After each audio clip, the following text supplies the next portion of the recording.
Good morning, everyone, or afternoon, depending on where you are. Today is Sunday, November 8th, 2020, 12 o'clock p.m. Eastern Time. Thank you guys for joining me today. Before we get started with this very important video, I want to thank our sponsor who is making it possible for independent media like me to do our jobs. It is Ageless Multi-Collagen. I've been experiencing younger looking skin, more vibrance, more energy, more youthful looking hair, all with one little secret: Ageless Multi-Collagen. I look literally, you guys have seen me on camera more in the past couple months than you've seen me on camera pretty much the entire time that I've been doing this. Collagen's vital for your skin, hair, joints, tendons, bone, and gut health. Most people don't even know that their natural collagen levels deplete about 10% every decade.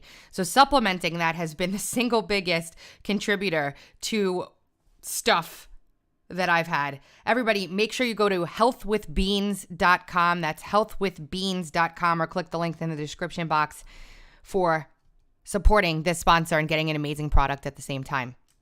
Okay.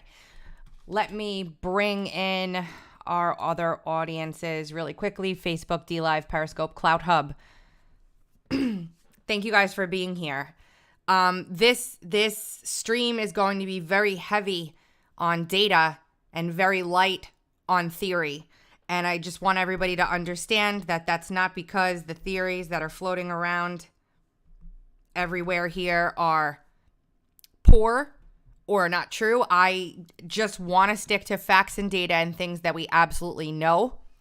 So everybody is going to be talking about, software programs and, things that are being alleged right now. And I'm not saying that those things are not valid and don't need to be looked into. But what I'm going to do is stick to what we are absolutely documentedly positive about, to give you guys an idea of where we stand right now. So there are several states where there are absolutely massive irregularities. Okay? We've got Nevada, Arizona, Michigan, Wisconsin, Georgia, North Carolina, which we haven't heard very much about at all, and Pennsylvania. The margins in these states are razor thin. Michigan itself is an outlier in that the margins are not as thin as they were. But you'll understand in a few minutes after we go through some stuff what's going on there. Now, that's not to say that there aren't other states that are having issues here. California, massive reports coming in from people of issues. Virginia, massive irregularities being found and stuff like that. So there's a lot of other stuff going on here, but I'm focusing on those 5 or 6 states right now, just to give you an idea of the ground game and what's being done there. In every single state that we're going to talk about today, there have been people who have come forward, put their names out there, signed affidavits of what they've seen. And at this point in time, I think the state with the most shenanigans is Pennsylvania. And that's why you will have noticed a week ago or so, not even now, 5 days ago, the entire team flocked to Pennsylvania. So there's almost like a campaign headquarters in Pennsylvania. And there's a lot going on there, and we're going to get to Pennsylvania. So let's start with Michigan. Michigan GOP chairwoman says software glitch tallied thousands of Republican votes as Democrat. And this one has been floating around out there. Super, super, super important, okay? The software being used to tally in Michigan was rejected in Texas. 47 counties in Michigan use the same software in the same capacity. It's more than half of Michigan's 83 counties. The way that they caught this was that there was an irregularity because this county is typically ridiculously very strongly Republican. After this was looked into by cross-referencing paper ballots with what was happening in the machine, that's how it was discovered. So now, supposedly, there is a review going on in Michigan of all of these counties that voted using this software that's running this machine. Now, this process of this electronic voting machine stuff is not as simple as it sounds. Understand that these machines are not supposed to be connected to the internet at all. The data transfer takes place physically, which is why a few of the things that I'm going to show you today with anomalies going on with physical drives and things like that are super important, as well as things that are being brushed off to the side as not important that should take on some statistical importance, such as, tens of thousands of registered voters, newly registered, who didn't vote, and why that's important. Like this. Michigan officials, this is from October 30th. Understand, I'm going to explain this very much. Michigan officials investigating voter registration irregularities. State officials are investigating what they call irregularities in voter registration forms in Muskegon, but have provided few other details. The city clerk reported the problems to the Board of Elections, which forwarded the issue to Attorney General Dana Nessel and the police. There were reported irregularities in voter registration forms, both mailed and dropped off in person, in quantity late September and early October. None of the irregular voter registrations resulted in voters receiving absentee ballots. Any resulting registrations have been voided, and there is no expected impact on any election. Now, I am working with a bunch of really fine folks. I don't know if they want me to say who they are, so I'm not going to. But what we're doing is we're getting all these voter registration files in all these states, and the data dig has been ongoing. This is a problem. Why? Because if you have more registered voters, when you are padding, if you allegedly pad the vote, the precinct percentage voting does not look as high. Understand what I mean? You can't have 90% of a precinct voting if you've padded the voter registration roll with registrations for 50,000 more people. Even if they don't vote, it's a cover. It's a cover. So we've got that. And then we've got this allegation here from Breitbart in Michigan. Detroit ballot tabulators entered names of non-voters during count. This is something that has been reported. People are putting their names and faces to this stuff. It will, these are going to be in court cases. Two observers who were at the TCF Center in Detroit during the absentee ballot counting process have produced affidavits claiming they witnessed workers create new voter files with information obtained from ballots. The main list of persons who had registered to vote on or before November 1st was in an electronic poll book. The supplemental sheets were the lists of persons who had registered to vote on November 2nd or November 3rd. None of the names on the new ballots were on the supplemental sheets or the electronic voter form, and the computer operators at several counting boards were manually adding the names and addresses of these thousands of ballots to the system. When I asked what the possible justification was, I was told that the office had checked them out. I challenged not one ballot, but the entire process, as the names were not in the poll books or the supplemental sheets, and because the DOBs were all wrong, the date of births were all wrong, all being marked as 1/1/1900. Every ballot was being fraudulently and manually entered into the electronic poll book as having being born on January 1st, 1900. The last batch of ballots was processed in the 8 p.m. to 10 p.m. time frame. Apparently, more than one person witnessed this, and they're putting their face and their name and signing court affidavits that can hold up in court. I hate when this happens. Don't want those notifications. So what does this mean? This would explain one of the reasons why they did not want people watching the polls in Detroit. This has been an issue across the country in certain contested areas like Detroit, like Philly, like Pittsburgh, where it is the law that both parties must. This is not a question. This is not one of those, we're going to make it up as we go. No, this is law. There must be observers from both political parties observing all vote counts. There is no getting around that. These ridiculous people that in Detroit started putting up cardboard over windows are going to be in trouble. Okay? These people in Philadelphia that we were learning about through all these press conferences that have been going on lately, who were keeping people 30, 40, 50 feet away, moving tables, etc., are going to be in trouble. This is no laughing matter, and in Pennsylvania, it's at the Supreme Court. So we'll keep going. That's just one thing that's happening in Michigan for people who were in there able to look. Earlier this week, Michigan Secretary of State Jocelyn Benson denounced the lawsuit filed by President Trump's campaign as frivolous, designed to spread misinformation and sow seeds of doubt among our voters about the integrity of our elections process. Poll workers had been following every rule meticulously. Okay, that's not what one Republican observer says she saw at the Detroit Convention Center on Wednesday, where she volunteered. She experienced being blocked from counting tables, expelled, harassed, prevented from doing the job of ensuring ballots are completed fairly. The election workers were not letting anyone in. The election hall was full, so they waited. Eventually, they managed to get in by tagging along with a large group of union members who were being admitted to the hall where ballots were being counted, despite previous claims that the hall had been full. They signed in, gave their names, their affiliation, and then they were harassed. And if they touched their face or their mask, they were booted.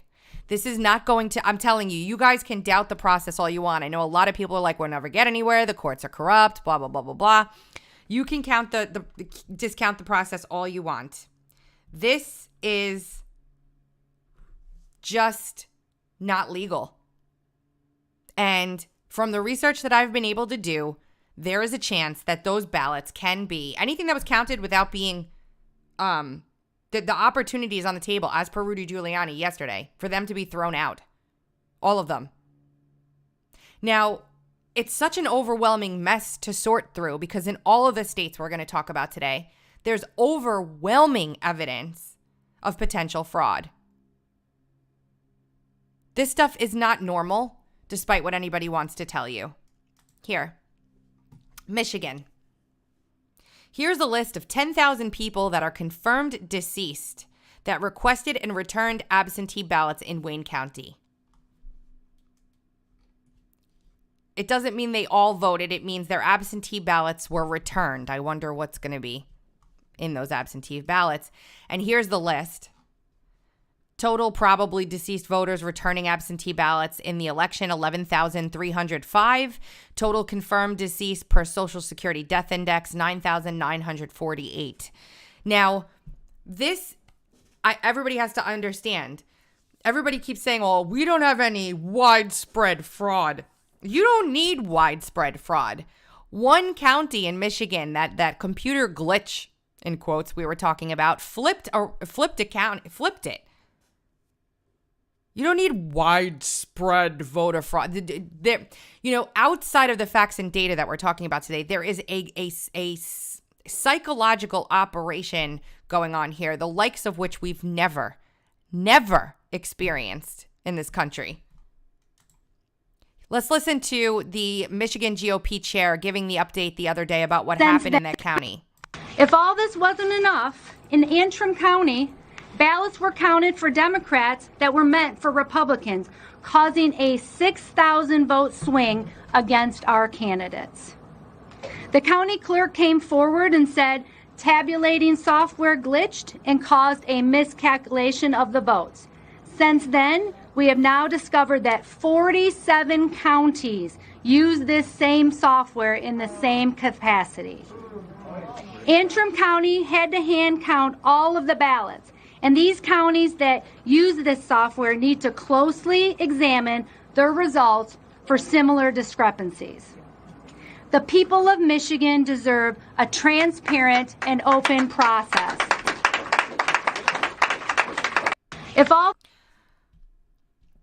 Michigan. Let's go to Wisconsin real quick. This one really takes the cake. A flash drive that contained crucial absentee voter information on the 2020 presidential election was briefly lost during the early morning hours of Wednesday, November 4th, as the world waited for Milwaukee to reveal its ballot counts. Sources within Milwaukee County law enforcement told Wisconsin Right Now exclusively that the executive director of the Milwaukee Election Commission, Claire Woodall-Vogg, realized she had lost the flash drive when she left with police escort. Those results would prove to be heavily weighted towards Joe Biden in the critical battleground state. Biden would go on to, quote, win the state with the slimmest of margins, although President Donald Trump's campaign says he will request a recount. We reached out to the police department, the Office of Public Relations. They referred them around, the FBI, et cetera, et cetera. They reached out to Vogg on Friday. We're told she was working. They didn't return any, calls or anything like that. Calls and emails for comment to the mayor went unanswered. She became panic-stricken when she realized she had lost one of the several flash drives. An unidentified female later handed her the flash drive, stating something to the effect of that it was what she needed. It's not clear how long it was missing, but the situation has caused a stir within the police department and ignited a wall of stonewalling. People are worried about their jobs, but here's the tweet of her en route to the county election officials. This is what happens typically because these machines are not supposed to be online. They are physically transported over. This woman is carrying a flash drive that was handed to her by some random staffer. And handing it over a chain of custody is completely lost. Not all of these things are going to make it into court cases, folks. Not all of these things are going to be adjudicated. Not all of these things are going to be looked into. It's just not going to happen. But I'm going to explain them to you anyway because some of them may. Wisconsin clerks may have unlawfully altered thousands of absentee ballots. County and municipal clerks and poll workers across Wisconsin may have unlawfully altered witness statements on thousands of mail-in ballots across the state. Wisconsin Statute 6.86 provides that an absentee ballot must be signed by a witness who's also required to list their address. Multiple sources tell the Dan O'Donnell Show that municipal clerks and vote counters across the state filled out witness signatures themselves. Acting on false and unlawful advice from the Wisconsin Elections Commission, these clerks may have inadvertently invalidated thousands of absentee votes. The statute is very, very clear. This is Supreme Court Justice retired Michael Gableman. Worked as a poll watcher in Milwaukee on Election Day. If an absentee ballot does not have a witness address on it, it is not valid. The WEC sent uniform instructions to voters with their mail-in ballots that inform them that your witness must sign and provide their full address in the certification of witness section and warned that if any of the required information is missing, your ballot will not be counted. However, on October 19th, the WEC sent instructions to clerks that they can simply fill in the witness address themselves so that the ballot would not be invalidated. And here it is. Illegal. You can't do that. Just to stop really quickly, it's very important that everyone understand this. In all of these lawsuits across all of these states, the Democrats that brought the lawsuits attempted to change election law via judicial ruling. It is not the way it works. Judicial election law must be changed by state legislation, not judicial enforcement, which is why we have this legal brouhaha, by the way, going on in Pennsylvania on several different fronts, which we're going to get to probably, I think next I've got Pennsylvania up here. So you can't just have election people or election officials sending out wanton random guidance right before an election that flies in the face of election law. First of all, it disenfranchises voters, which is something they're supposed to care about very much. Second of all, it's illegal. It's illegal. So there's that. In defiance of and direct contradiction to statute, the Wisconsin Elections Commission gave guidance, that is cover, to all 72 county clerks and turned the statute on its head. They said, gee, we know the law says an absentee ballot without the witness address is not valid, but county clerk, you have a duty to go ahead and look it up on your own if there's no address. Do you guys understand where the problem may come in? So now, lawsuit needs to be filed about this. They have to have hard evidence of this. which means that all of these attorneys need to start subpoenaing for discovery. These lawsuits, for the most part, tomorrow, guys, and through this week is going to be an absolutely ridiculously busy day because week and month. It's going to be crazy because I'm going to be reading through all of these lawsuits. We're going to go through Sharpie Gate in Arizona today. I'm going to show you that one. Really, really, really interesting lawsuit. And we're going to go through them all. We're going to need to understand what they all say. You cannot bring a lawsuit that is not ironclad with facts and data behind it. In this case, it needs to be solid. Now, one thing that makes lawsuits very, very, very solid is witness affidavits and witness statements. Every time you have a lawsuit with several witnesses that are swearing under penalty of perjury and jail time that what they're saying is true, it makes that lawsuit very credible. You can't just ignore what 50 people, 80 people, 100 people are saying when they're swearing to it. That's great. Great evidence. Former President Trump's campaign is investigating the scale to which the clerks and election workers were altering ballots, as well as several other incidents it has termed irregularities. They have also called for a recount. Now, a recount is not enough. They need an audit. Recounts are great, but if they're counting fraudulent ballots, then it doesn't matter, especially not when in counties and precincts and wards where election workers were not allowed to come in and observe the process. The Biden campaign should be ecstatic for this. If Joe Biden won by the margin that he won by, in quotes, they should want it to be confirmed. There should be none of this hiding around in secret. But they are. They are. There needs to be a forensic audit on these ballots in all these places. That's the only way any confidence is going to be brought back to this process for anybody, whether you're a Biden voter or a Trump voter. Here, Clark County, Nevada. Ready? I think this is right here. Hold on. Correct their ballots. So we got one lawsuit on that front. In just the last hour in Nevada, an election worker whose job was to process mail-in ballots says he witnessed irregularities in counting those ballots and was told by a supervisor whom he names to put through ballots he believed needed signature verification without that verification first being done. He says he was also told to ignore discrepancies with addresses. That worker has sworn out an affidavit which has been sent to the Department of Justice here in Washington. A Trump campaign attorney says of that, quote, the affidavit makes clear that we're not dealing with oversights or sloppiness. This was intentional criminal conduct. Correct their ballots. So we got one lawsuit on that front. That's one. That's one, but there's a lot more here. So in Nevada right now, what's going on is for some reason, the links that I had pulled for Nevada are not up here. But what's going on in Nevada outside of that, they're up against a juggernaut in Nevada, just to let everybody know, in terms of the government there and the judges. They're basically just tossing that aside.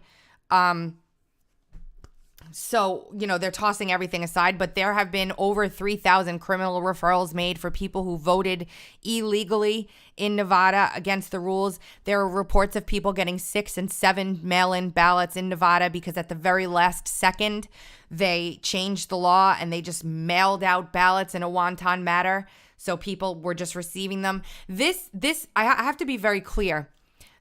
There is this sort of quote, fraud going on all the time in every election, but we've never seen it like this. I mean, this is just completely over the top. It is rampant. The allegations are rampant, and they all need to be investigated. Let's move to Pennsylvania.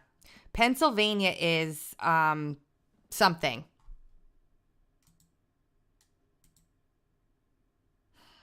There's a bunch of lawsuits going on and a bunch of stuff going on in Pennsylvania. This is what I'm looking for. This explains this letter written by the Speaker of the House in Pennsylvania to Tom Wolf, the governor, is interesting, and I'm going to read it for everybody because it's important, and it goes through everything here. Now, everybody was saying when I tweeted this out yesterday, well, the governor doesn't have to listen to this, blah, blah, blah, blah, blah. And they're hedging right now on this. There are quotes. There are very few people responding to comment. There are very few people who are answering the question when asked from Pennsylvania in that leadership office what they're going to do. But Pennsylvania knows they're in deep doo-doo. They are in deep doo-doo right now. Okay, several issues, multifaceted in Pennsylvania. Dear Governor, as you're aware, the general election currently being conducted in the Commonwealth has generated a significant amount of interest among our citizens who have been anxiously awaiting results since the election concluded at the lawfully enacted deadline of November 3rd, 2020 at 8 p.m. For months, I, along with many members of the House of Representatives and Senate, the only people that matter, and we'll get to that in a second, have raised serious concerns relating to the administration of the election, specifically because this was the first full year Pennsylvanians would be able to use no excuse absentee mail-in ballots. Unfortunately, some of the concerns that were previously raised have manifested into issues which can't be overlooked. First, listen closely, guys, very important. The Pennsylvania Supreme Court unconstitutionally extended the deadline to receive late ballots and openly ignored the findings of fact and law that were issued by the Commonwealth Court. That issue is now being litigated at the United States Supreme Court. What they did, the Commonwealth came up with deadlines for when these ballots could be received. The Supreme Court of Pennsylvania decided that the legislature's rules didn't matter and overruled the legislature. Completely unconstitutional, not allowed. It caused havoc because nobody listened to the legislation and the law, and everybody did their own thing. That case is at the Supreme Court right now. We're going to get into that in a second. I know this is going to be a little long, guys, today, but I really want to explain all this stuff so that it's out there as of timestamp 11/8/2020 so people understand what's going on. For months, I said that already. Okay. This issue is now being litigated at the United States Supreme Court. However, this judicial intervention created unnecessary chaos and uncertainty as to what constitutes a timely and lawfully cast vote. Second, your Secretary of State initiated another legal action in the Pennsylvania Supreme Court to, quote, clarify whether signatures on returned absentee and mail-in ballots could be reviewed for authenticity by counties during the pre-canvassing of ballots. Without permitting the House or Senate to intervene and defend existing law, the court unilaterally directed the county boards of elections to not reject absentee or mail-in ballots for counting, computing, and tallying based on signature comparisons conducted by county election officials or employees, or as the result of third-party challenges based on such comparisons. What does that mean? It means they're just supposed to accept every damn thing, no matter what anybody says, and they weren't allowed to watch anyway, and count all of them as valid ballots, which is why you're seeing the proportion of rejected mail-in ballots this year and absentee ballots this year in Pennsylvania is a small, teeny, tiny little fraction of what it typically is in a normal year.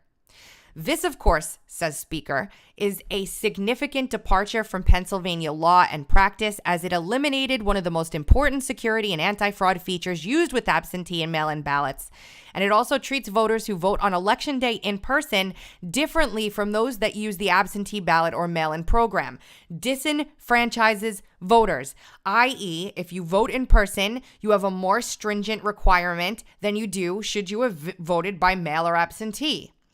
I.e., they check your signature against your license when you vote in person, and they don't give a crap if you put your signature on anything when you vote absentee. Completely illegal, which is why the Supreme Court is involved. This is why everybody who's saying right now this letter doesn't mean anything doesn't understand that sometimes these letters are written and put in the record for future proceedings. Additionally, notwithstanding assuring the United States Supreme Court that late arriving ballots would be fully segregated, the Secretary of State issued conflicting guidance to counties regarding how to manage late arriving ballots. Full segregation, as initially contemplated was replaced with guidance that encouraged the counties to process ballots but keep totals separated. Also, prior to Election Day and in contravention of state law and a Pennsylvania Supreme Court ruling, some counties began pre-canvassing ballots by reviewing the declarations to find defects, which they sought to then have voters cure. The Secretary of State permitted these actions, which are now subject to several court cases in both federal and state court. Not surprisingly, very serious equal protection rights issues now exist due to the disparate treatment of voters from different counties, i.e., she issued this guidance. Some counties followed it. Other counties didn't. They didn't know what to do, disenfranchising voters. Further, poll watchers, which are the hallmark of our election day process to promote transparency and fairness, were unlawfully denied the opportunity to meaningfully observe the proceedings of all pre-canvass and canvassing activities. These are a ridiculous montage of issues in Pennsylvania. Finally, and they did that in contravention of a Supreme Court order. They still kept people out. I had video coming in to me from Freedom for the American Republic that I was posting on my Twitter, raw video from them in Pennsylvania. They're down in Pennsylvania right now. They're in Philly. So I know a lot of folks that are down there, and I'm getting a ton of information about stuff that's going on down there. And you know what? To be honest with you, this has not been one of those cases where they're holding things from the public. They're being very transparent about what's going on down there. So, finally, it is my understanding that among all our counties, here we go, an unprecedented 105,000 provisional ballots have been issued. Under our statutes, provisional ballots may only be issued if there is an issue with the voter, i.e. a voter's name doesn't appear in the poll or supplemental poll book, or a voter was issued but did not successfully vote an absentee or mail-in ballot. Clearly, the significant number of provisional ballots are indicative of voter fraud issues, voter issues across the Commonwealth. Governor, all these issues could have been avoided had your Secretary of State and the PA Supreme Court simply followed the law as written. The uncertainty surrounding these interventions has cast an unnecessary cloud on a process, the election, that invites our people to question the results regardless of which candidate or party may prevail. As such, and due directly to these issues and any others that may arise, I am requesting that a full audit be conducted of the 2020 general election prior to the certification of any results. The House of Representatives and Senate previously required a report of the 2020 primary election, which provided meaningful, actionable information regarding the administration of the absentee and mail-in ballot program. In response, we passed a bill, the House passed a bill, which would have provided remedies to nearly all of these issues. However, the legislation was not considered in the Senate because of your opposition to the bill and the veto threat. So, an audit and a verification is being requested. Will they grant it? Goodness knows, but it doesn't matter right now. It doesn't matter, but right now this letter serves as a very important notifier, guys.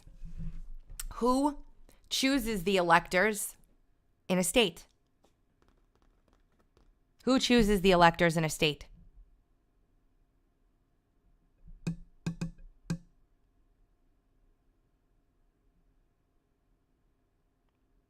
Someone's got to answer me.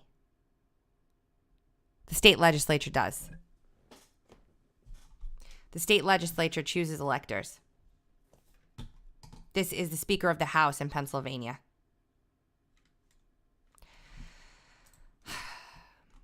Here we are in, I think this is PA. Yeah, this is Pennsylvania. Here we go. Listen. At this time, I'm asking Mr. Daniel Sims to allow these 19 people in so that they can assist with the counting, just as the Democrats are in counting. Now, Mr. Sims has said that there are COVID rules that he cannot break, and therefore he's not allowing these people in. If that is the case, let's take 10 or 12 or 15 Democrats out and let 10 or 12 or 15 or 19 Republicans in. These fine people have been on a rooftop in the sun They are well-behaved, well-groomed, all cooperative and patient. And they merely want their opportunity to help count and watch the counting. And everyone in this country now knows that overnight, 200,000 votes were suddenly appeared in the city of Detroit. Oh, this is Michigan. That's a lot of counting. And if there's 19 Democrats down there that are counting, it's only fair that 19, now the number looks to be about 25, should be permitted to go down and count just like the Democrats.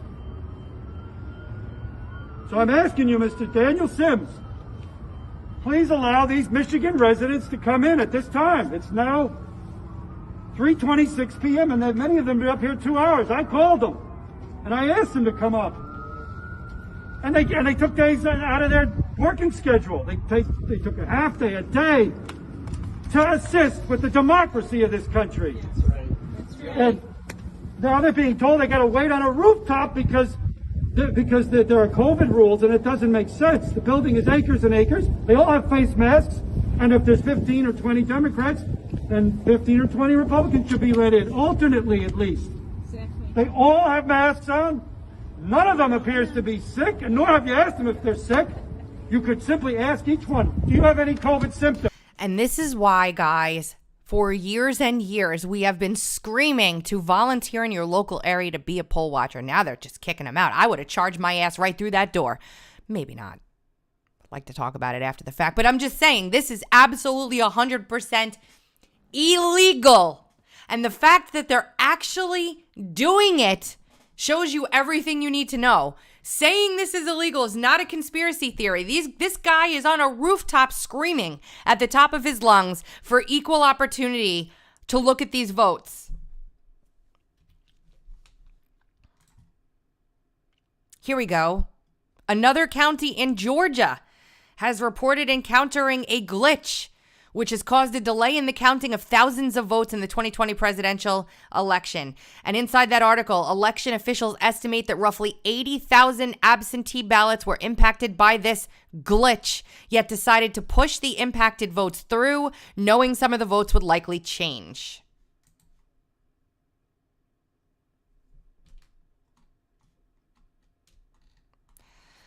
Another county in Georgia, election officials estimate, blah, blah, blah. Dominion voting system, same election software that glitched for Georgia's Spalding and Morgan counties on Tuesday morning, causing machines to crash on election day.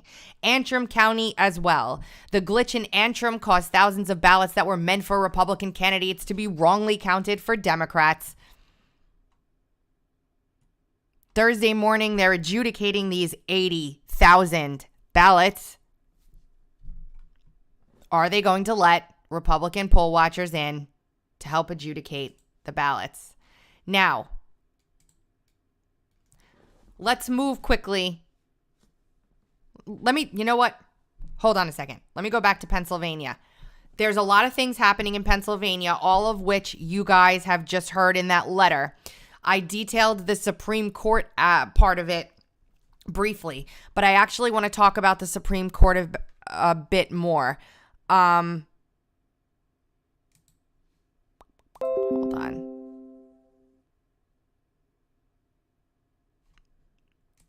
Bear with me a second. Okay, so the Supreme Court originally said that they weren't going to get involved and rule on this until, and then they didn't, the Pennsylvania precincts did not, as per GOP, segregate the ballots that were in question after 8 p.m. on election day. State legislature, state election law disputes the ruling of the Supreme Court. The Supreme Court is not the legislative branch. They cannot make law. They can only uphold the law that exists. Therefore, a constitutional crisis. Therefore, the Supreme Court of the United States gets involved. Alito wrote a very strongly worded order, which I'm going to have analysis on tomorrow for you, hopefully bringing someone very good on board to do legal analysis for Uncover DC for this stuff. So now Alito says you would better segregate all those ballots. Segregate them. Otherwise, we're going to be in for a problem. You better respond to me by 2 p.m. yesterday. 3 parties responded to that Supreme Court lawsuit. The Secretary of State and the Secretary of State with someone else. And I read them all briefly off the top of my, remembrance. They're disputing that they did anything wrong. They're basically saying that Republicans are conspiracy theorists and they don't know what they're talking about. That's the gist of what the rebuttal to the Supreme Court order is. Not only that, they had a court order to let those people into the building. So let's move over now to, this is really sad. I don't want to interrupt the stream, but I just got word, obviously, that Alec Trebek died, and that's very sad to me because that's very sad. So just take a minute, and that sucks. So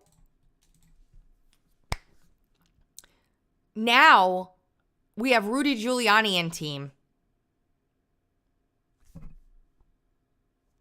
in Pennsylvania who are going to be filing lawsuits tomorrow, who yesterday at a press conference had about 3 or 4 witnesses come up to say that they were denied entry to the polling locations, that they were harassed when they were there, and that in the face of a court order, they were not allowed to view the ballots. This has the potential to invalidate all ballots that were counted after the time when these people were not allowed in to observe the counting.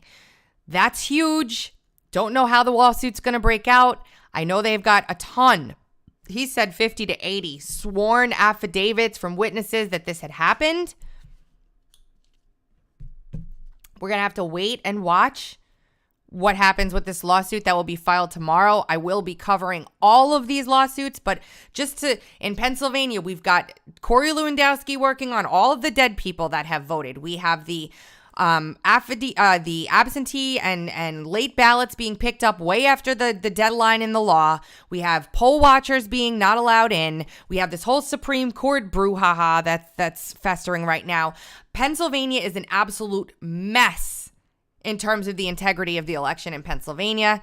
Pennsylvania offers 20 electoral votes. The media decided to call the election, which they cannot do, based on Biden winning Pennsylvania by less than 1 percentage point after Donald Trump had been up by nearly 800,000 votes on election night. Yesterday, Rudy Giuliani said that in Pittsburgh, Pennsylvania, a city that is not getting very much attention, the same thing happened. Now, in Arizona, the first, we were doing our election night show, which I have not even gotten to reflect on. I hope you guys enjoyed it. And we had Kelly Ward, chairwoman of the GOP in Arizona, in studio with us that night, right after they called the election for Joe Biden. And she was beside herself that none of the same day votes or late provisionals or late whatever, the votes that came in that day, they were not counted yet. All that had been counted was the early voting. That's a big problem when you're calling an election for a candidate. As soon as they called the Arizona election, everything stopped everywhere else. It was like a bird whistle. So once that happened, we had a whole breakout of stuff. Everybody started saying, and this was documented very carefully, it's documented in this lawsuit, that people were being instructed on site in Maricopa County to vote with a Sharpie, that their votes were being invalidated by the machines that they had just gotten in there, by the way, and that poll watchers were telling them to hit the green button or hitting it for them to accept those ballots anyway, in contravention of what the procedure is supposed to be, thereby causing all of the Sharpie ballots to be invalidated by the machine. So what this lawsuit that was filed here in Maricopa County in Arizona last night is that when you fill out your ballot with a Sharpie and it bleeds through or causes an overvote, the machine can't read where those bubbles are filled out. It causes an overvote. meaning the machine can't tell whether or not you voted for too many candidates. The machine will kick back a warning. Sometimes it tells you why, sometimes it doesn't. If you hit the X on that machine, you can either be given a new ballot and try again, or it keeps it in a separate drawer in the machine so that after the election is over, when they're going through the results of all those ballots, they can pull them out and they can cure those ballots based on what the intention of the ballot was. When you click the green check mark, it takes those ballots, invalidates the vote, and throws them in with the rest of the ballots. You do not get the segregation. You do not get the segregation. So here, the lawsuit is claiming disenfranchisement, and it's going through all of the allegations here of what happened with detailed affidavits underneath. If a ballot generated and cast at a polling place on election day contains an apparent overvote and the voter chooses not to complete and submit a new ballot, the ballot must be deposited in tray 3 of the electronic tabulator. Once at the counting center, the ballots in tray 3 are assessed by a ballot duplication board comprised of 2 members affiliated with different political parties. If the ballot board can determine the voter's intended choice, it will manually transpose the voter's candidate selections onto a new ballot, which is then duly tabulated. If they can't or disagree in the assessment of the intent, the ballot is forwarded to the snag board for final adjudication. This didn't happen. There are signed affidavits from people who experienced this. There are affidavits from people who were working at the polls at a high level on that day, who witnessed poll workers clicking the green, not explaining to voters what was happening. This lawsuit is very strong. There is witness proof. There's video. They made either an absolutely horrible mistake at the local level there, or, whatever the case may be, there may be thousands and thousands and thousands of cast votes for either candidate in Sharpie that are completely invalidated because of what these poll workers did. Now, Maricopa County leans very heavily Republican, but I'm going to say this, and I think that 99.99% of you guys would be on the same side as me. If there was a way for us to know 100% certainty who won this election, if there was no question about it, there were no allegations of fraud, it was a real election with integrity, and for some reason Joe Biden won, we would be okay with it. We'd be upset, we'd be demoralized, we'd be hurt, but we would know that people voted for Joe Biden and he won. This is not happening in this case. It's not. We cannot accept these results because there are too many instances, which we've just spent the past, almost hour going through, in too many key swing states for it to be a coincidence. Now, I haven't even gotten into the statistical improbabilities of all of this, how it's statistically almost impossible for several 100,000 people to have voted for one candidate and none for the other. Or it's statistically improbable for there to be 100,000 more votes for president than for the down ballot candidates. Or how it's statistically improbable for a certain number of votes to flood in all at one time for one candidate when nobody is counting. It's after election time and all of a sudden 150,000 votes come in. Given all of this, 75 million people in the United States are saying to themselves right now, this is not an election that I can trust. It is a constitutional crisis right now, regardless of what the outcome is. So what can you do? What can you guys do? I had spent the past 4 to 6 weeks on the road. I got back from Phoenix where I did my election night show, and I went right up to Raleigh. It's a few hours drive. Spent the day there, drove back home. It is very important, and a lot of people question what the importance of this is, but I'm going to explain to you right now. If you are a Trump supporter, it is crucial that you are out there visible in different cities and states across the country so that your presence is felt and known. If nothing else, then for a just a public, people need to see that. It needs to be visible and in your face. There is a lot of power in boots on the ground activism. If you are a Trump supporter, find something going on in your area, get decked out in your red, go and protest, and do it with fervor. It's super important. And it's super important. Number 2, donate to support the attorneys that are working on this effort. You can do it on the Trump website. Number 3, lots of people are getting banned from social media. Lots of people are getting kicked off and going to different platforms. Do your best to share information. Good information. It's so important, guys. There's a lot of misinformation out there right now. And there's also a lot of information that can't be proven. Use discernment. But those are 3 things that you can do.